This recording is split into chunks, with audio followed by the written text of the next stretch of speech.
wabarakatuh. Bismillahirrahmanirrahim. Alhamdulillahirabbil alamin. Wassalatu wassalamu ala asrafil anbiya wal mursalin wa ala alihi wa sahbihi ajma'in. An Abi Ruqayyah. Siapa Abi Ruqayyah? Tamim. Siapa Tamim? Ibni Aus, putra Aus Ad-Dari. Jadi laqab. Radhiyallahu an. Semoga Allah meridhoinya. Anna Nabi sallallahu alaihi wasallam qala. Rasulullah bersabda, ad-dinu an-nasihah. Agama adalah nasihat. Si A memahaminya, ajaran agama semuanya nasihat. Benar. Yang kedua, orang yang beragama satu sama lain harus saling menasehati, mengingatkan. Baru dianggap beragama kalau saling mengingatkan. Ad-dinu mubtada. An-nasihah khobar. Biasanya khobar itu nakir. Kenapa ini ma'rifah? Ada kaidah nahwu berbunyi torofail ma'rifah, dua tepi yang sama-sama ma'rifah. Dua tepi maksudnya mubtada makhobar tufidul musyarakah, mengandung arti saling. Tuh. Nabi mungkin ya tahu betul itu. Maka dalam hadisnya mubtada khobar, khobarnya ma'rifah. Jadi apa kandungan maknanya? Ad-din bukan agama, beragama. Itu saling menasehati. Maka maknanya kalau tidak saling menasehati artinya membiarkan. Kalau membiarkan dianggap nggak beragama. Tuh, nggak beragama dia. Sebab secara karakteristik agama adalah ajaran agama cuma dua. Perintah, larangan. Saat memerintah sebenarnya kan ada unsur nasihat. Bukan cuma saat memerintah, saat melarang juga ada unsur nasihat. Agama itu apa saja, khususnya Islam, agama dakwah. Kalau ada perintah disampaikan. Kalau ada kemungkaran disampaikan untuk dicegah maksudnya. Sehingga logik sekali kalau Nabi bersabda ad-dinu an-nasihah. Agama itu saling menasehati. Antar siapa? Antara sesama umat beragama. Dalam konteks sosial, hubungan sosial umpamanya di rumah tangga, di masyarakat, di keluarga ya, di politik, ekonomi, di apalagi lah di budaya kan saling menasihati. Yang kedua atau berikutnya, ketika kita semua menjadi sadar bahwa agama saling menasehati, enak. Gak ada istilah dinasehati terus marah. Ya betul tidak? Ada. Bahkan pepatahnya bilang, andai kata nasihat itu datangnya dari kambing sekalipun, terima. Khuzil hikmah walau min famil kalbi. Ambil hikmah. Meskipun dari mulut anjing. bukan dalam artian sebenarnya. Anjing nggak ngomong. Nah, itu yang dikandung oleh ad-dinu an-nasihah. Mudah-mudahan kita mengamalkan ini. Ya, mengamalkan ini. Yang namanya nasihat bukan berarti dari atas ke bawah saja. Dari alim kepada jahil. Dari yang pandai kepada yang tidak pandai atau kurang. Oh, bukan. Soal pandai atau tidak pandai itu kan hanya sektoral. Tapi dalam pandangan umum nggak ada yang lebih, kecuali semuanya memiliki kelebihan. Ada si A kelebihannya tentang B, si B kelebihan juga punya tentang C, dan seterusnya. Ya tidak. Oleh karena itu dalam semua lini kehidupan butuh nasihat. Dan semua lini kehidupan pada saat yang sama menjadi sarana untuk memberi nasihat. Seperti halnya semua profesi adalah sarana untuk nasihat menasihati, sama dan sebangun semua profesi adalah sarana media dakwah. Jangan dikira profesi dokter itu bukan dai. Dai. Profesi apa saja semua sarana agama. Di antara agama adalah an-nasihah. Baru kemudian kulna. Kami berkata. Ini Abi Ruqayyah kata. Liman. Kita artikelnya kepada siapa? Tapi Rasulullah jawabnya lillah. Liman di situ. Lalu jawabnya lillah. Karena siapa? Jangan karena ini, karena itu, karena itu. Jawab Rasulullah, lillah, karena Allah. Agama milik Allah isinya nasihat, maka kita menasehati karena Allah. Bukan karena siapa-siapa. Diperjelas lagi, wali kitabihi. Kalau karena Allah kan kita nggak ketemu Allah. Di mana?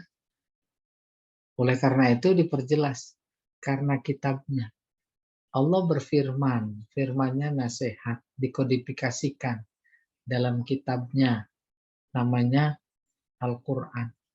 Wali rasulihi. Karena Rasul. Rasul juga kita nggak ketemu. Tapi ada warisannya, peninggalannya. Yaitu hadis-hadis.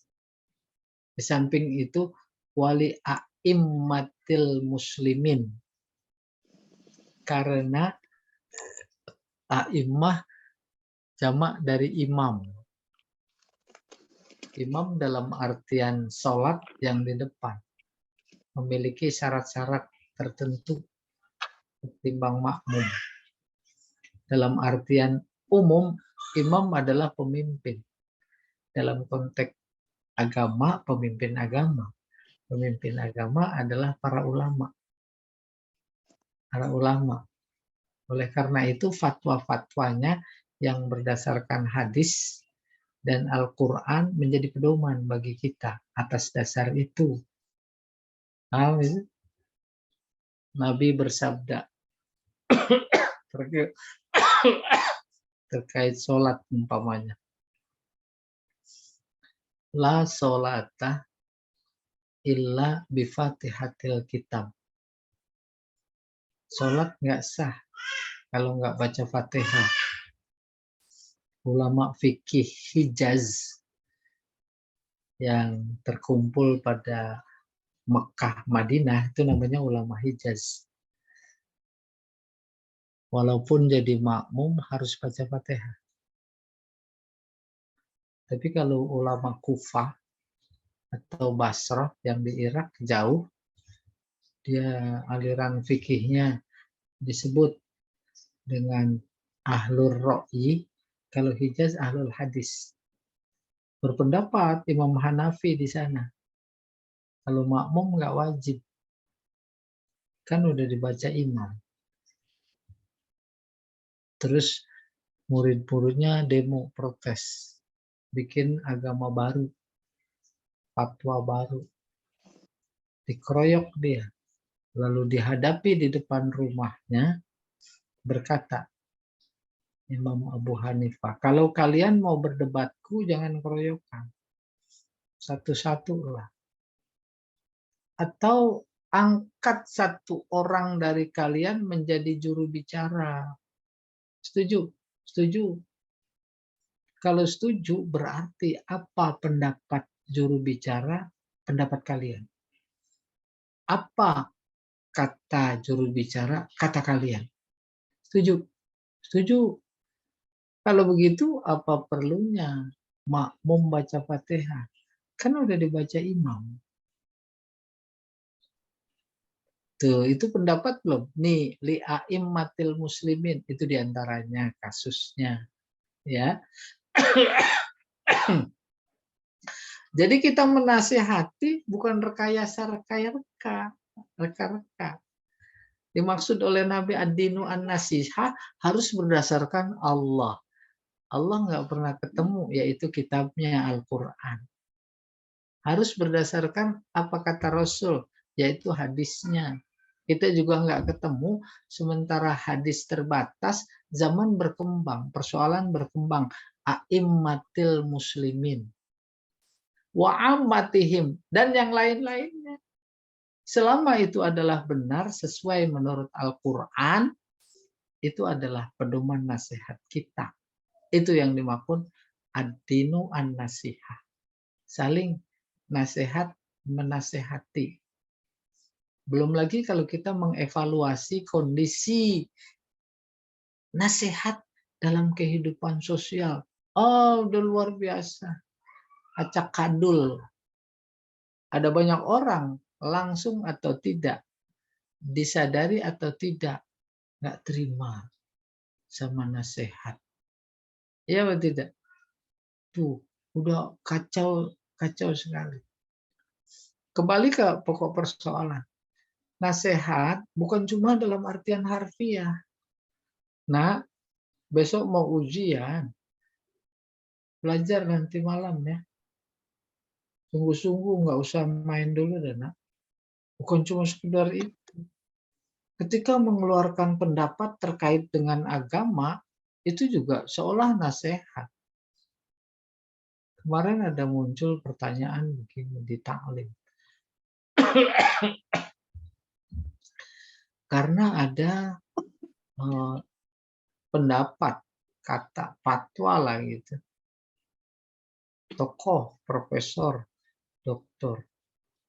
Maka menjadi pikiran si jamaah ini. Dia tanya, apa itu? Kita nggak usah ngelarang-ngelarang, mengomentari, menyalahkan agama di luar kita. Emang kenapa? Allah sendiri menyuruh kok tuh. Menyuruh semua penganut agama untuk menyembah Tuhan masing-masing. Nah, kan bingung itu. Mana ayatnya? Dia membawa ayat Al-Baqarah 21 yang dia baca itu. Bukan model itu, namanya ad-dinu an-nasihah, berdasarkan Al-Quran betul, tetapi salah. Tidak berdasarkan makna yang sesungguhnya dimaksud oleh Allah. Ya ayuhan nasu ubudu rabbakumul ladzi khalaqakum wal ladzina min qablikum la'allakum tattaqun. Tuh. Manusia, sembahlah Tuhan kalian.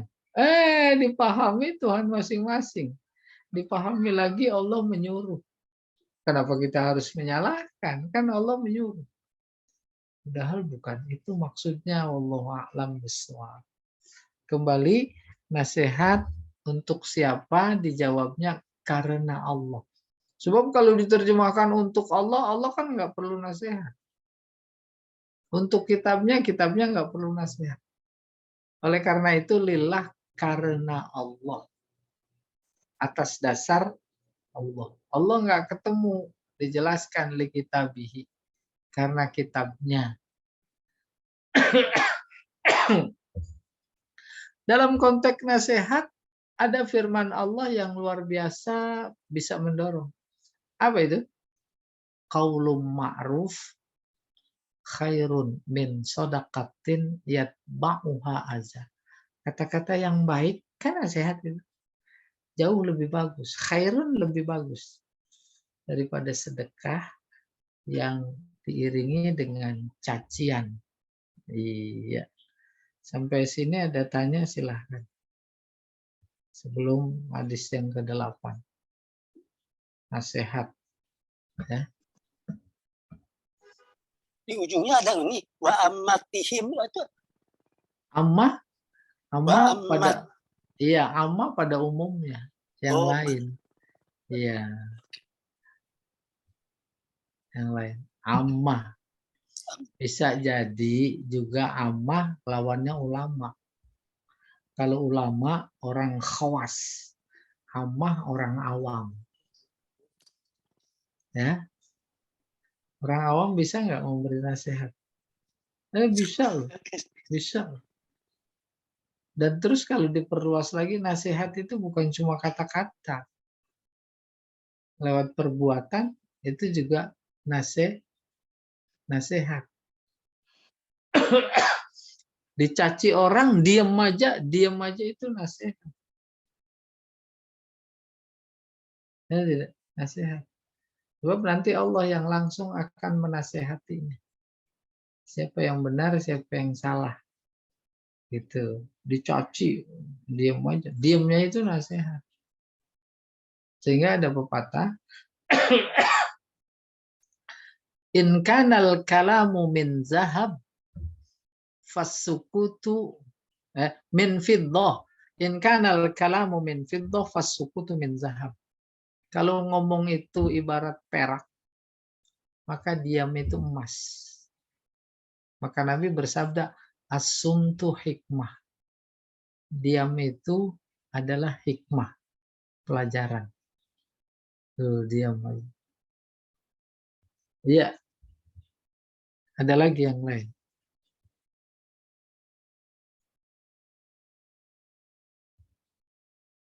Nasihat. Contoh mubtada khobar, yang khobarnya apa namanya? Ma'rifah, menunjukkan saling, yakni musyarakah. Ada hadis Nabi. Yang lain, ad-dinu al-mu'amalah. Agama atau beragama itu saling berinteraksi. Kan ada hubungannya dengan nasihat kan interaksi. Jadi nggak ada ajaran agama suruh menyendiri saja. Dia berinteraksi. Berinteraksi dalam artian luas bukan cuma fisik, tapi pikiran. Fisik emang nggak nyampur dia. Dia menulis buku, bukunya dibaca, ditanggapi, direspon. Itu kan interaksi. Nah, itu dia orang beragama. Sejatinya begitu. Dia menasihati lewat buku. Terus direspon. Dan dia tulis bukunya memang lillah, karena Allah. Li kitabihi, terkait dengan ayat-ayat Al-Quran. Wali rasulihi, nasihat Rasul. Terus para ulama. Terus para orang awam juga. Secara umum. Iya. Ada lagi yang lain. Nah, kalau nggak ada yang ke-8.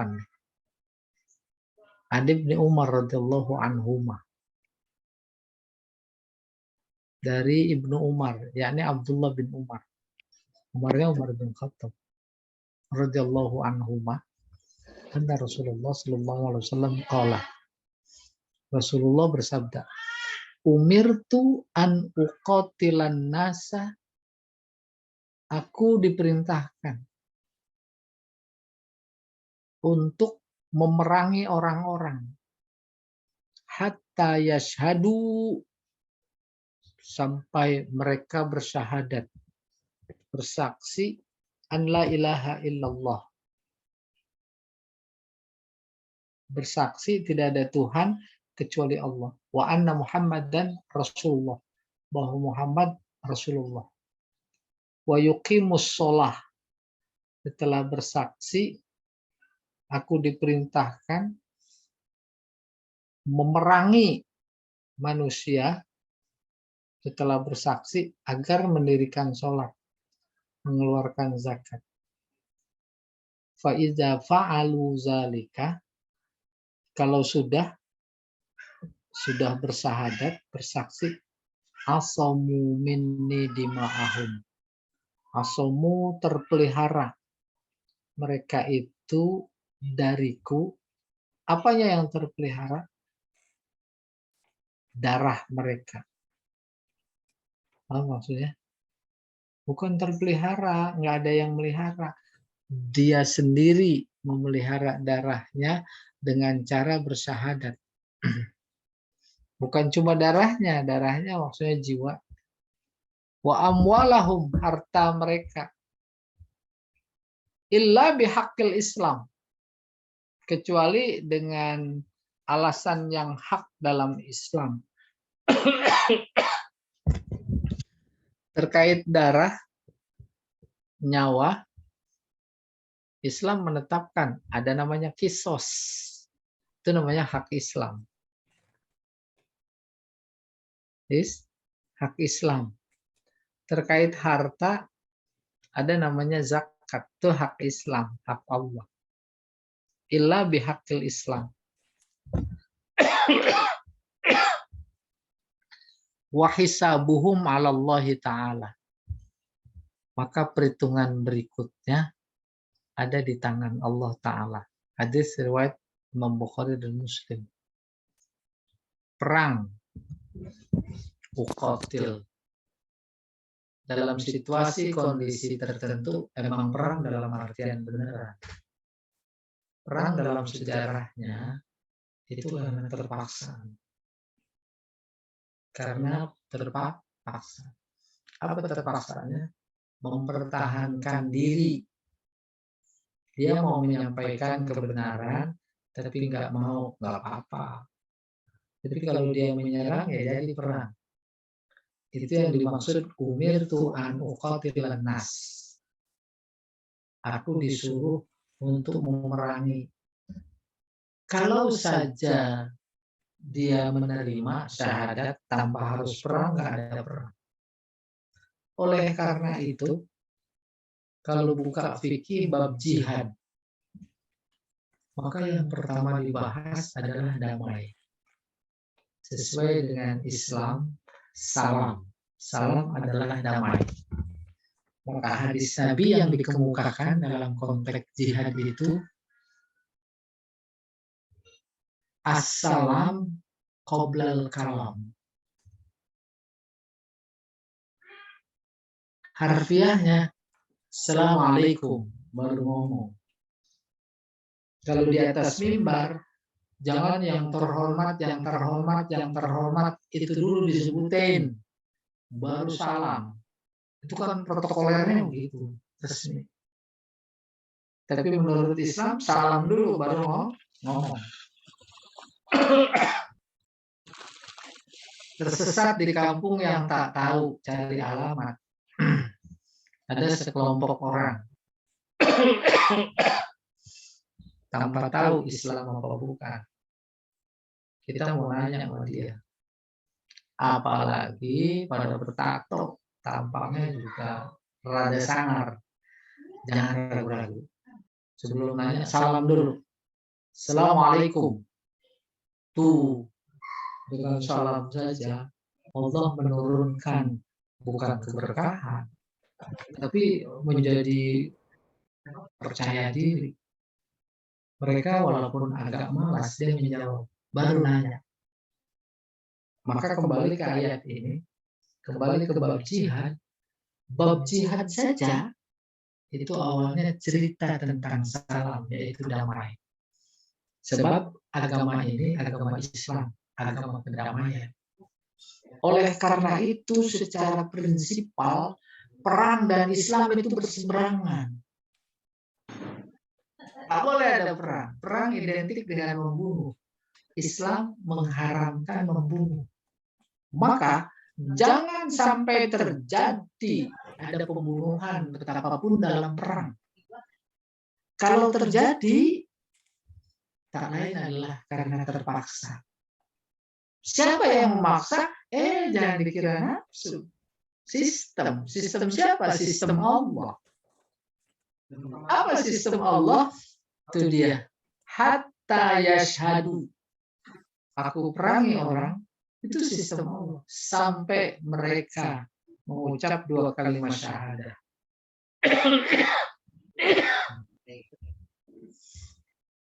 Sampai. Maka maknanya kalau enggak, ya apa boleh buat? Apa boleh buat adalah simbol terpaksa.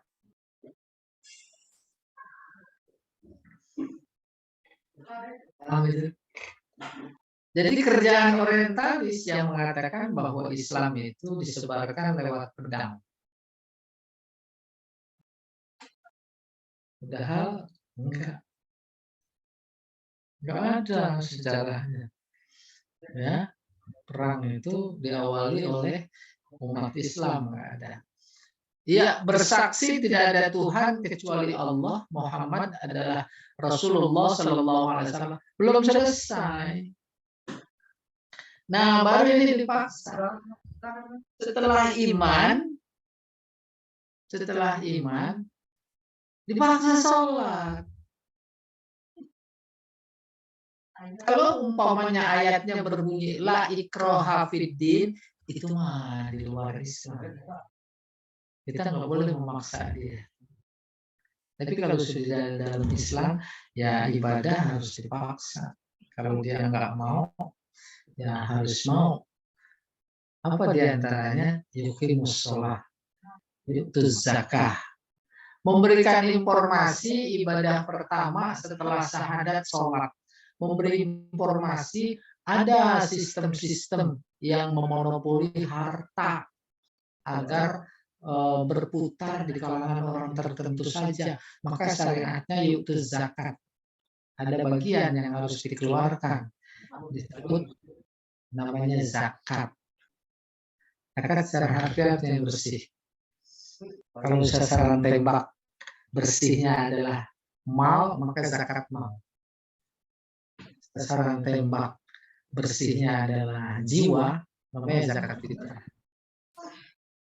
Nah, ketika saja bayangkan umpamanya daerah-daerah tertentu yang menjadi objek dakwah Nabi kayak begitu awalnya, terus mereka bersyahadat, melakukan sholat, mengeluarkan zakat, asomu minni dima'ahum. Maknanya bukan aku yang menjaga darah mereka, tapi mereka yang menjaga darah mereka.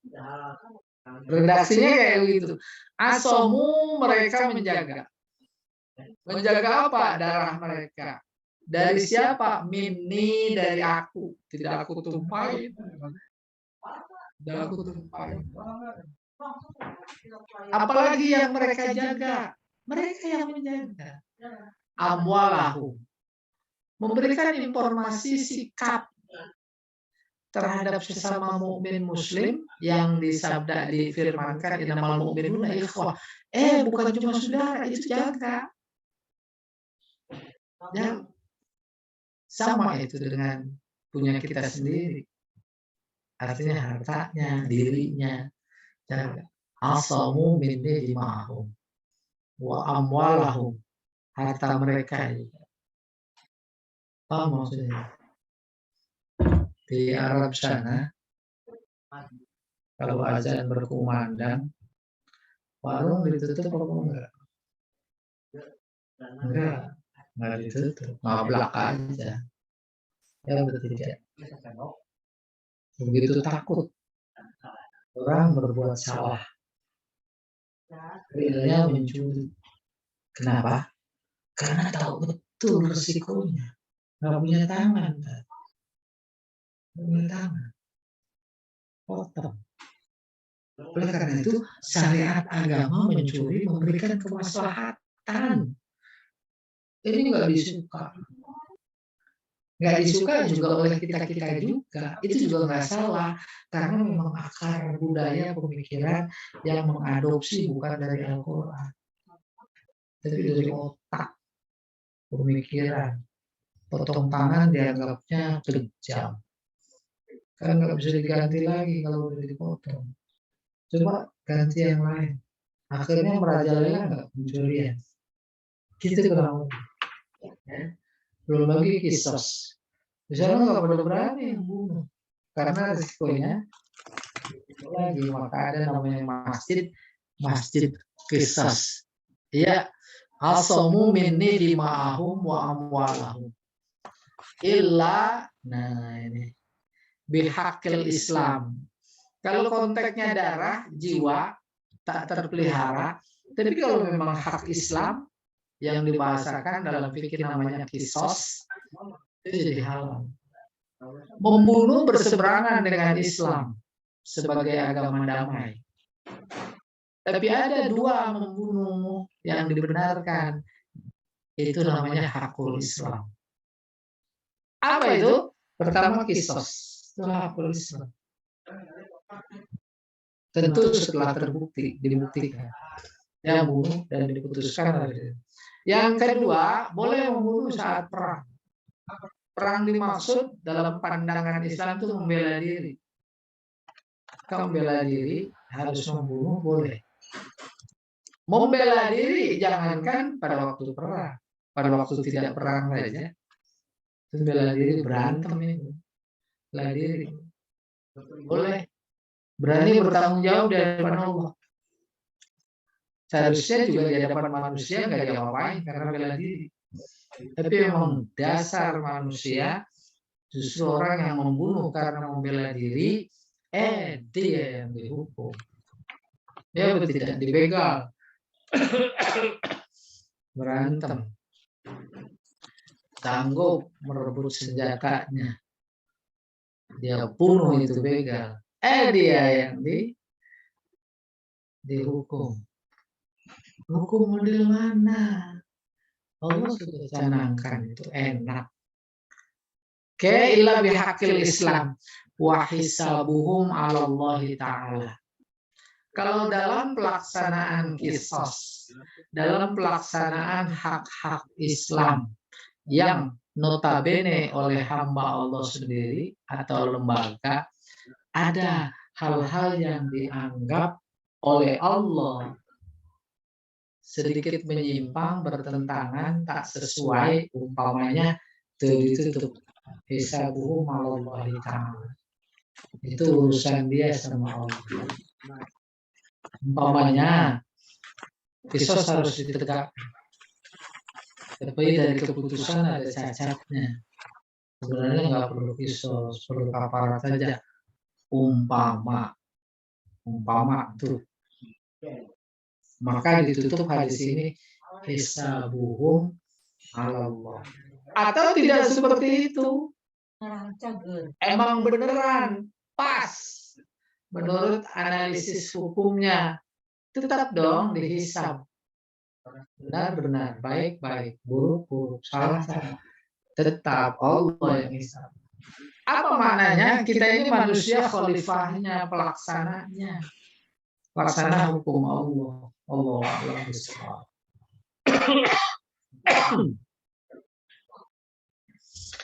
Iya, ada tanya boleh. Ya, di sini nggak boleh diangkat di pemerintahan. Ya,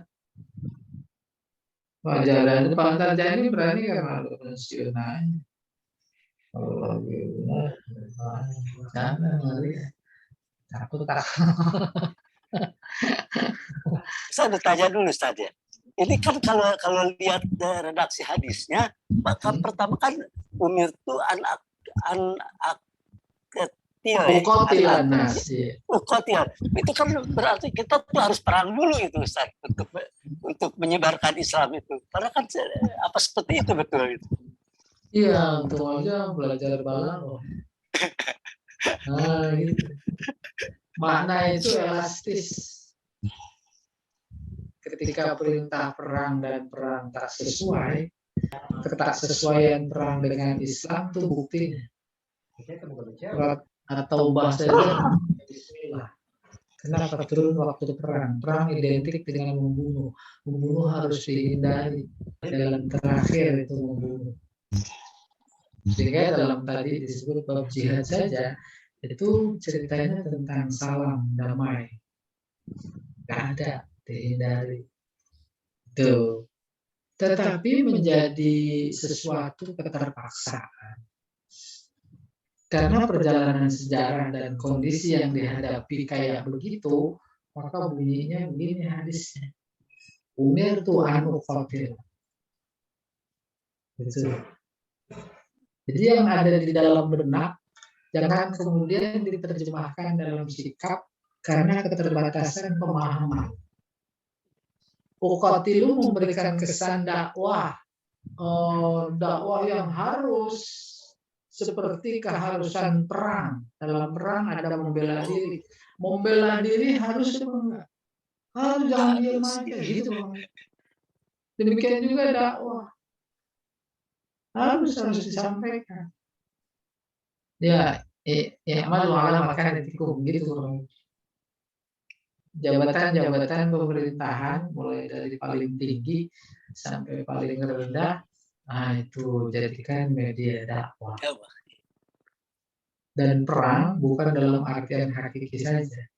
Lawan nafsu perang apa enggak? Nah, pengennya lagi batuk-batuk begini buat tidur. Istirahat. Apalagi Pak Jamal itu saya lihat dari subuh dia. Pengennya sih udah istirahat sambil makan gorengan, ngopi. Nah, tapi dia perang itu. Nah, itu juga kata perang itu. Iya, anu qatilan nas sampai bersahadat. Iya. Jadi ini sebetulnya lebih kita harus menyampaikan, harus apa dakwah gitu Ustaz. Iya. Kewajiban dakwah justru. Harus. Gak bisa disumbat. Oke. Gak bisa disumbat. Kita lihat umpamanya, nggak ada bedanya bagi si Habib di luar penjara sama di dalam penjara. Iya. Mereka model beliau barangkali ya kita juga bisa memahaminya. Semuanya Allah yang atur. Kalau nggak di penjara dia nggak bisa mengislamkan, menyadarkan. Ada hamba-hamba Allah di dalam sana yang sama sekali nggak tahu Islam.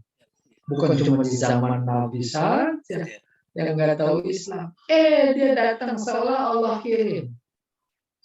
Diutus pada ke masjid, pada puasa, pada gemar baca Al-Quran, pada sedih nangis.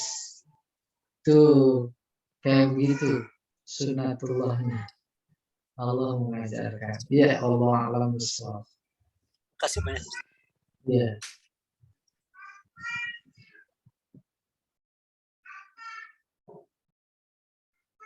Ayo ada lagi.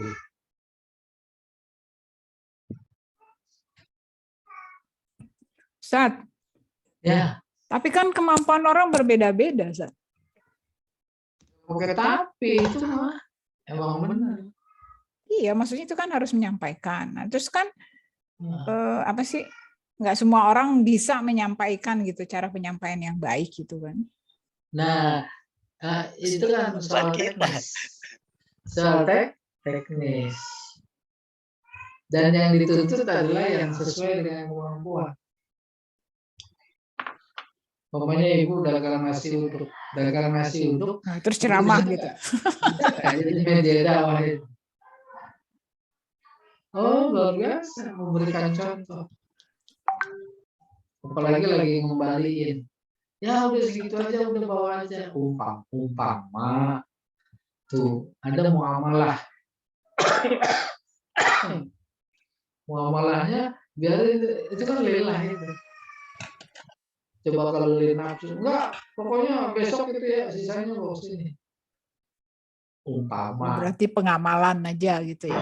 Benar, kan nasihat bisa lidah, bisa apa namanya sikap.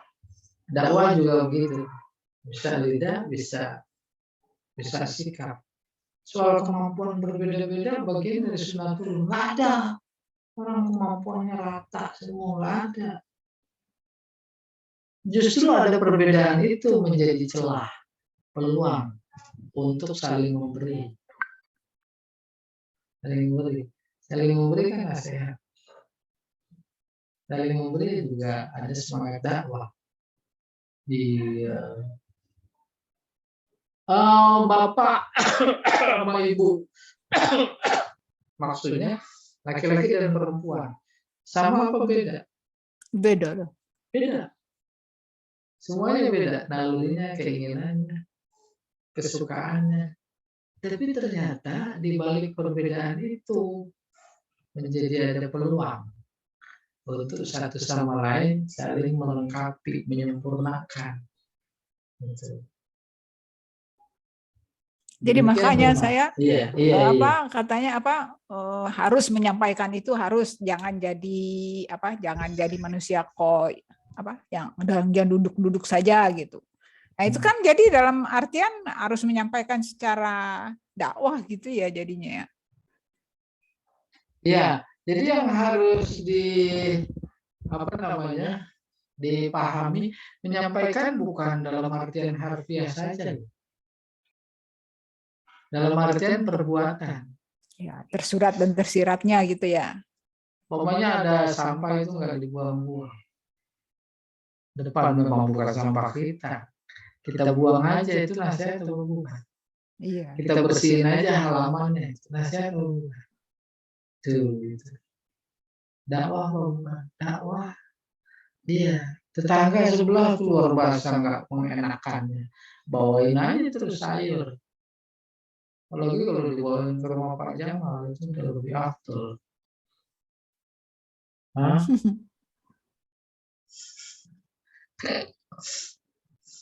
Iya, jadi adinu an-nasihah, nasihat bukan cuma dari kata-kata, tapi juga sikap. Bahkan ada pepatah bilang, lisanul hal absah min lisanil maqal. Sikap jauh lebih fasih. Lebih berarti gitu. Kata-kata lebih berarti, lebih bermakna gitu ya. Enggak selama ini kan yang saya tangkap itu ya dakwah yang menyampaikan ya dakwah itu gitu. Nggak apa-apa dalam artian khusus. Bahkan ada fenomena sejak lama sebenarnya digaungkan bukan dakwah bil qaul bil lisan, bukan dakwah bil hal. Tuh kan? Dakwah bil hal. Pak Jamal kan ada di itu dakwahnya. Kodi itu kan dakwah. Bahkan mereka suruh terjun ke masyarakat. Iya. Ahlinya Pak Jamal kalau soal dakwah. Dia alumni udah berapa kali alumni dakwah. Alumni Kodi. Kodi. Satu kodi kalau gitu. Kodi mah 20. Lah iya, 20 sih.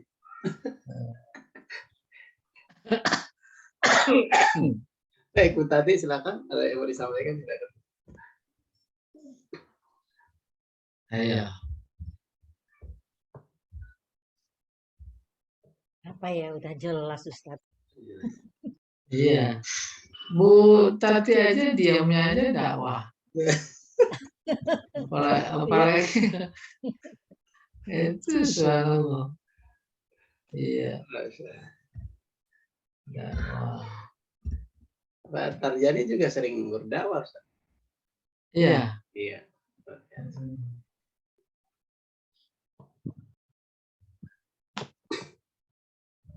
Kok tahu Pak ini Pak Jamal? Jadi ini Ustaz, jadi apa namanya, kata uqatil itu perangi ya. Perangi yang dimaksud di sini bukan secara fisik, tapi diajak dulu gitu kan ya, kalau menolak baru gitu. Kan begitu. Ini kan memberikan informasi, jadi apa namanya, saat diucapkan kondisi dakwah pada saat itu yang mendorong memang memicu kepada perang, maka bahasanya uqatilannas. Kalau kondisi saat itu di mana Nabi mengucapkan ini kita alami juga, tak menutup kemungkinan. Iya. Apalagi dihubungkan dengan zaman teknologi. Kita lagi dijajah bukan fisik, pikiran. Tuh. Ada namanya al-ghazul fikri, perang pikiran. Ketika yang diserang adalah tentang ketauhidan, generasi kita didangkalkan ketauhidannya, maka kita harus perang. Kepakai kata uqatilan nas hatta yashhadu, sehingga mereka mengakui Islam itu ya'lu. Iya, wala yu'alai. Perang, kan luas sekali artinya. Maka kemudian ada perang bintang. Jadi polisi banyak banget sekarang itu, bintang lagi pada perang. Yang bintang 2 perang, bintang 3. Jadi disebutnya perang bintang. Ya. Itu mah berebut lahan. Berebut lahan biasanya preman. Ya. Iya, orang frisinya preman. Semuanya preman. Gitu. Preman itu kan nggak kerja, yang pre mulu. Preman gitu ya. Iya, pre.